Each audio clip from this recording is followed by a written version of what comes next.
I grew up in the South. I grew up in Decatur, Georgia, which is a suburb of Atlanta. And my sister and I, who's 14 months older than me, there were just the two of us. And we had my mom and my dad, and we lived in a small little red brick house. And I loved my growing up childhood in that house and in the neighborhood, playing, climbing trees. We had a dog, we had pets. And that was pretty much the way it was until around the time I turned 9 or 10.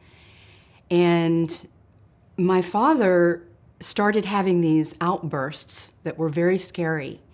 He started throwing things. I saw him actually hit my mom, and everything changed.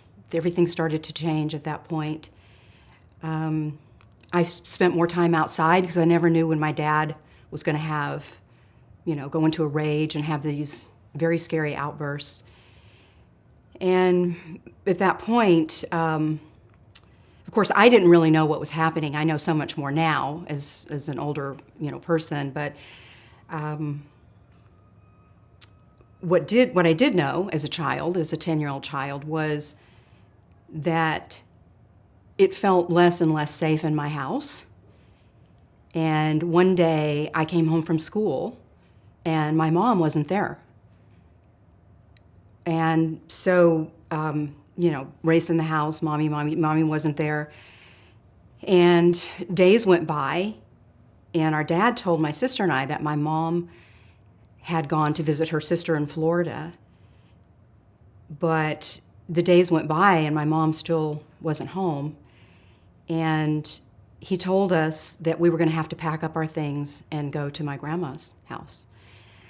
So that day was the day we put my Barbie doll in my little shoebox with all my belongings.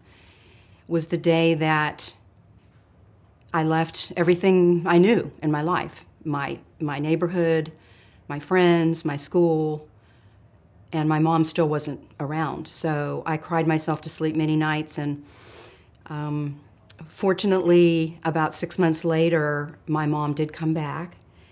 And I knew, I found out from talking to her about it years later that she was very frightened of my father and was really running away from him. She didn't take her children. She didn't take us because he threatened that he would harm her if she took us. So she came back, and about 2 or 3 months after that, my sister and I ran into the house, our grandma's house, because we saw our mom's car in the driveway. We by then had moved into an apartment. Dad did not move in the apartment with us. So I'm 10 years old, and my dad was not with us. He was gone. He had gone to a training school, we were told, by my mom and my grandma. So I didn't talk to a teacher. I didn't talk to a coach. But what I did do is I started hanging out with kids that were in single-parent families. Mostly their dads were not around. Kids who were smoking, kids who were skipping school, kids who were getting in trouble. I almost flunked out of the 8th grade. My sister was really having a hard time. And that was the reality of the situation. I started to hang out with boys at a really young age. And I had sex for the first time when I was 12 years old. I was still in elementary school. And that was because I was feeling like I wanted male presence. I needed to feel loved. I wanted to be needed. And I also started to do whatever the boy wanted me to do, just because I didn't want him to leave me. Because both of my mother, when she left and then my dad left, the inside of me was so churned up and so broken that I would do whatever it took to be sure that didn't happen. And I was seeking love, and I wanted to be sure that I wasn't going to be abandoned.